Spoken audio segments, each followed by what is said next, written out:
Sa pagpapatuloy ng ating kwento, kitang-kita ni Hans ang kasamaang ginagawa ng demonyong lalaki, na layuning idagdag ang kaawa-awang babae sa kanyang koleksyon ng mga napatay. Ngunit bago pa niya ito magawa agarang nabasag ang bintana ng silid, kasunod ang mabilis na pagpasok ni Hans upang mapigilan ang balak nitong pagpaslang sa babae. Napalingon naman ang gulat na lalaki matapos makita si Hans na lumapag sa kanyang likuran. Alam ni Hans na kaya ng lalaking itago at supilan ang anumang ingay, ngunit ang ganoong abilidad hindi ito gagana laban sa kanya. Mariing saad pa ni Hans sa lalaki na doon na matatapos ang kasuklam-suklam nitong mga gawa. Naitanong naman ng tarantang lalaki kung sino isa bang guardian si Hans, at kung paano nito napuntahan ang kanyang kinaroroonan. Pagbabanta pa nito na papatayin niya ang kaawa-awang babae oras na lumapit pa sa kanya si Hans, ngunit nanlaki na lang ang mga mata niya nang di mamalayang nakuha na ni Hans ang kanyang hostage. Galit na sinabi ng lalaki na ang isasama din niya si Hans sa papatayin, dahil sa ginawa nitong pagnakaw sa kanyang biktima. Nagdudumali siyang sumugod sa derek sayon ni Hans at ng babaeng wala ng malay, ngunit bago pa magawang makalapit agad na ginamit ng avatar ang kanyang black magic upang pigilan ito. Dahil sa nakitang pagiging agresibo ng lalaki, alam ni Hans na hindi ito ang unang beses na nais nitong pumatay ng tao. Pinapapit niya sa kanyang pwesto ang lalaki gamit ang kanyang magic, saka hinawakan ito sa noo upang makita ang iba pang karahasang ginawa nito. Sa pamamagitan ng Dark Magic Echoes of the Dead, nakita at nakinig ni Hans ang bawat biktimang walang awang pinatay ng lalaking isa palang serial killer. Dahil dito malakas na ibinaon ni Hans ang kanyang daliri sa ulo ng lalaki, saka sinabing kailangan nitong maparusahan ng pagbitay. Malakas na sigaw na lang ang nagawa ng lalaki matapos igawad sa kanya ni Hans ang nararapat na parusa, at dahil ayon sa avatar ang pagbibigay dito ng kamatayan ay pagpapakita ng awa hindi niya ito agad na pinatay. Nasabi ni Hans na isa itong perpektong pagkakataon dahil kailangan niya ng undead sa Earth, kaya't alam na niya ang nararapat na gawin. Matapos gawin ang proseso ng palikan ng undead sa pamamagitan ng pag-drain ng dugo, makikita ang gas na isang medium undead taglay ang napakahawang dila at na makatakot na itsura. Inutos ni Hans sa bagong undead na pumasok ito sa ginawang subspace, habang hindi pa oras upang gamitin ito. Matapos ito pinagmasdan niya ang walang malay na babae, saka nagdesisyong ipagbigay alam sa pulis ang mga kaganapan. Isang grupo ng pulisya ang agad na rumispondi sa lugar matapos may mag-report tungkol sa nasabing insidente, kasabay nito madami ding tao ang nakikiusyuso sa mga kaganapan. Sa kabilang banda ang team leader ng Awakeners Management Bureau Crime Investigation Division na si Hanchol Park, ay serisusong nakatayo sa tabi ng bintana at nakatingin sa labas. Pagbibigay alam naman ng isang lalaki na tapos na nilang suriin ang lahat ng footage ng kamera sa lugar, at napag-alamang ang gumawa ng krimen ay ang sinusubaybayan din nilang kriminal. Takang tanong naman ni Hanchol kung isang fight ba ang pumatay sa serial killer, o isang taong nakabalik sa Earth mula taglay ang kapangyarihan mula sa ibang realm. Ayon pa sa kausap walang anumang katawan ang natagpuan sa lugar kundi mataas na level ng dark magic at mga dugo sa sahig. Prank ang saad pa nito na nagpapasalamat siya sa pagkamatay ng serial killer, na naging sakit ng ulo nila sa mahabang panahon. Taliwas naman sa paniniwala ng lalaki si Hanchol Park dahil ayon sa kanya, sino man ang gumawa nito ay lasing sa taglay na kapangyarihan at umaastang bayani. Dagdag pa niya na ang bastardong gumawa nun ay higit na malaking banta kesa sa alinmang kriminal, dahil sa hindi nito paggalang sa umiiral na batas. Kinontra pa niya ang mga katagang nakasulat sa pader, saka sinabing sino ito upang gumawa ng ganoong bagay. Ngunit matindi din ang pagnanais ni Hanchol na makita ng harapan ang tinutukoy na bastardong may kagagawan na iyan. Samantalang abala ang lahat sa pag-iimbestiga sa pinangyarihan ng krimen, nakadungaw mula sa itaas ng gusali si Hans at seryusong pinagmamasdan ang senaryo sa ibaba, habang hawak ang kanyang familiar. Sa isang malaking gusali ng South Korea Returners Association ng Southern Seoul Branch, makikita ang isang babae na pumasok sa silid ng opisina. Napabuntong hininga lang ang babae nang madatnan niyang natutulog ang taong natutulog, kaya't agad niyang inalog ang branch manager na si Yoon Jian dahil sa importante niyang pakay. Gulat na napabalikwas ang wala pa sa sariling si Jian saka paasak na tinanong ang babae kung ano ang problema nito. Walang paligoy na sagot naman ng babae na hinihingi ng Ability Management Bureau ang kanilang kooperasyon, sabay abot ng hawak niyang dokumento. Habang binabasa ito, nasabi naman ng branch manager na marahil ang pagkahuli sa tatlong magnanakaw, ay may konektado sa kakatapos lang na kaso ng pagpatay. Sandali pa siyang tumahimik saka inilarawan sa isip ang itsura ng gumagamit ng dark magic. Napabuntong hininga naman si Gian saka sinabing polala ng polala ang sitwasyon ngunit wala pa ding dumarating na reinforcement sa kanila, dahil sa inis na sabi pa niyang malapit na niyang ipagkatiwala ang lahat ng mga kaso sa lalaking gumagamit ng dark magic. Tumaas naman ang boses ng babae pagkarinig nito dahil ayon sa kanya ay isang kriminal ang bastardo tinutukoy ni Gian, kaya't mauturidad na sinabing wag na muling magsasalita pa ng ganoon ang branch manager. Animoy antok na uminat pa si Gian saka ipinaliwanag na dahil may kakayahang pumatay ang lalaki, sa pamamagitan ng tamang paggabay ay magagamit na ito upang maging sunod-sunurang aso. Mungkahi pa ni Gian na maaari nila itong isali sa guardian na halatang ikinainis naman ng kausap na babae. Ayon sa babae, alam niyang napapagod si Gian sa santambak na trabaho ngunit, inis na inutos na tigilan nito ang pagsasalita ng mga walang kwentang bagay at bumalik na sa kanilang ginagawa. Saka itinuro pa ang napakaraming dokumento sa lamesa. Kasabay ng pag-inat sa ere, inis niyang inihagis ang mga dokumento, saka gigil na sinabing nais niyang pagpira-piresuhin ang mga bastardong villains. Sa kabilang banda, nasisiyahang nag-iinat si Songyeon sa harap ng bintana, dahil napuna ng kanyang pakiramdam matapos talunin ang mga villains. Liban kung ito ay serial killer, hindi niya ito pinapatay kundi tinatamnan ng sumpa ng kaparusahan, na sa palagay niya ay tama lang na maigawad sa mga ito. Sandali namang natigilan si Songyeon saka naisip na dapat niyang mahanap sa lalong madaling panahon, ang villain organization na siyang pinagsimulan ng kaguluhan sa public order. At dahil sa ngayon ay nakikita na niya ang maayos na takbo ng kanilang city, na pagdesisyunan niyang muling bigyan ng atensyon ang Otherworld. Walang tigil sa pag-iyak ang isang malaking lalaki habang tinatawag ang pangalan ni Diana at Aaron, dahil awang na sigurado niya na labis ang hirap na dinanas ng kanyang dalawang pamangkin. Habang magkayakap ang nag-iiyak ang magtiyuhin, nakahinga naman ng maluwag si Heinz II, dahil mukhang mabuting tao ang pinagdalhan niya sa magkapatid. Nakangiting nasabi na lang niya na hindi na kailangan pa ang pananakot na pinaplano niya sakaling may hindi magandang ipakita ang tiyuhin. Nakayukong kinamayan siya ng lalaki kasunod ang pagpapasalamat dahil dinala niya ang mga bata sa pewter nito. Pahayag naman ni Heinz II na ginawa lang niya ang dapat na gawin. Tumitig naman sa avatar ang animoy na iiyak na si Diana sa kamahigpit na yamakap at nagpasalamat. Nakangiting tinapik naman ito ni Heinz II sa ulo at panang akong bibisita ng madalas upang makita ang magkapatid, kaya't pinagbilinan pa na manatiling malusog at magpakabait. Pag-amin naman ng lumuluhang si Diana na bahagya siyang nag-alala dahil sa utay-utay na pagbabago ni Heinz II, ngunit gaya ng inaasahan ay napakabuti pera nito kaya't nawala ang kanyang pangamba.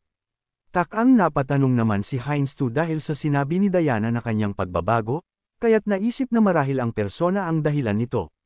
Kung si Hans ay nagkaroon ng magkahalong negatibong emosyon at pagnanais na makilala, ang epekto naman nito kay Heinz II ay pagiging kalmado at composed na personalidad, dahil sa pagiging focus niya sa infiltration at kasinungalingan. Minsan pang tanong ni Diana kung saan planong pumunta ni Heinz II, sagot naman nito na ito na ang oportunidad para sa kanya na makapunta sa pilgrimage. Naglalakihang mga gusali ang nakikita ni Heinz II habang nag-iikot sa Tolaria, ang capital ng Thalia Kingdom. Ang Tolaria ang headquarters ng mga church at goddess at dito din matatagpuan ang pinakamalaking temple sa lupa. Nang makatating na sa isang liliib na iskinita at masigusadong walang makakakita, sinimulan niyang i-summon ang pang-apat na avatar ni Songyeon na si Heinrich. Si Heinrich ay may pinagsamang traits ng Mind Hub, Persona, Super Recovery at Serenity, at taglay din ito ang unique traits na Warrior Spirit na kung saan magkakaroon siya ng dagdag na skill sa pamamagitan ng training at pakikipaglaban. Ayon kay Heinz II, ang pag-iikot sa syudad bilang vampira ay meron limitasyon, kaya't mabilis niyang iniabot kay Heinrich ang hawak na bag saka pinagbili ng pumunta sa light. Tahimik na nagintay sa pili si Heinrich at nang tawagin na ang sunod na Believer, agad niyang ibinuhos sa harap ng mga lalaki ang dalang mga ginto kaya halos magtatalon ang mga ito sa magkahalong gulag at tuwa. Tanong ng isang tandang lalaki kung ilan ang lahat ng gintong iyon. Sagot naman ni Heinrich na ito ang kanyang lahat ng kayamanan. Nakangiting saad pa niya na nais niyang ibigay ang lebat sa goddess at maging isang holy knight ayon sa kagustuhan nito.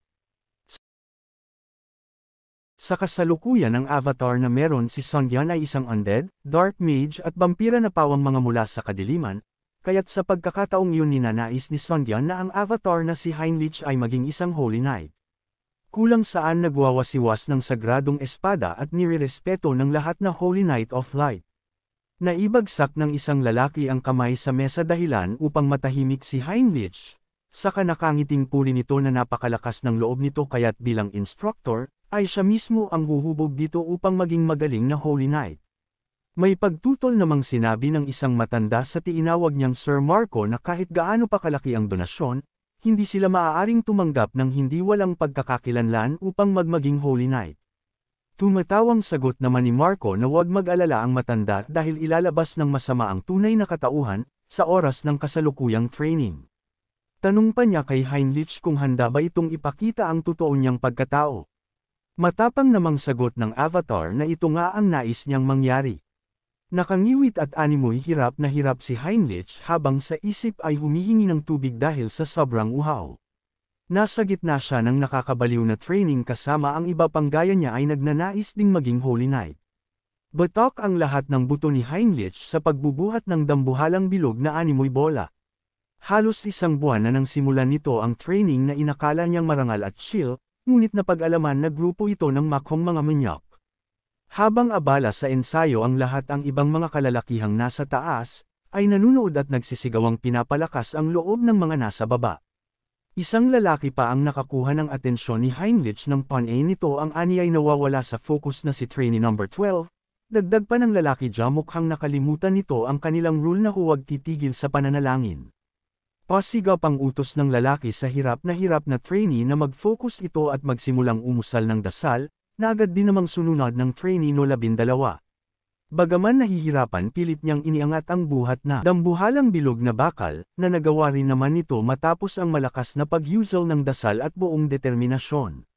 Dahil doon napagtanto ni Heinrich na ang walang tigil na dasal, ay nakakapagbigay ng malakas na pananampalataya at karagdagang divine power. Aminado si Heinrich na isa nga itong epektibong paraan lalo na nang makita ang mga kasamahang wala man lang daing sa kahit anong matutulis na armas.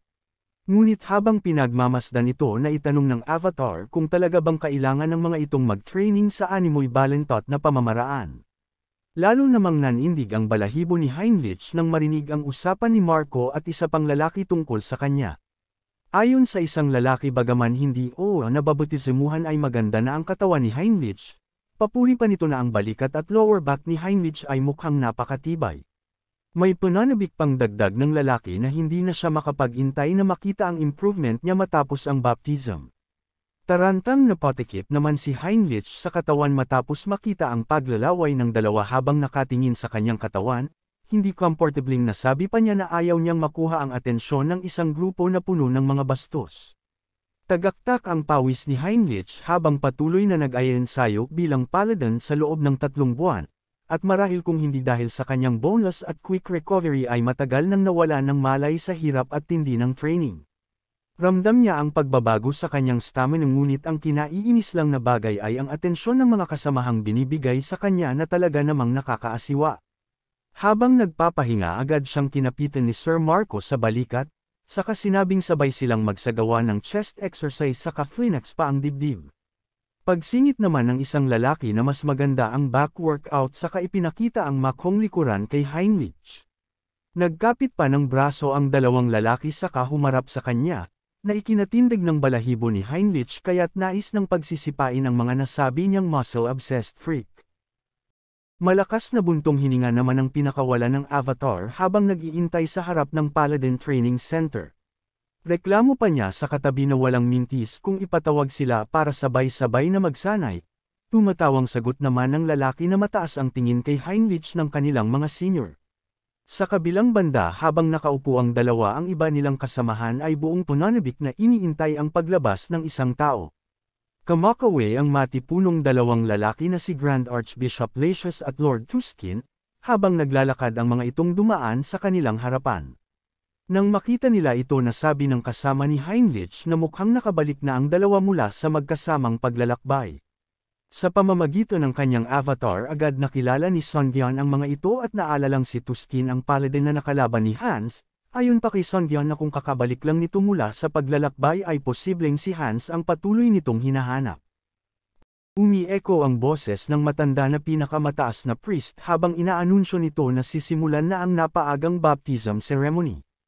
Inilabas pa nito ang hawak na listahan sa kanakiusap na unawain ito dahil sa di inaasahang pangyayari.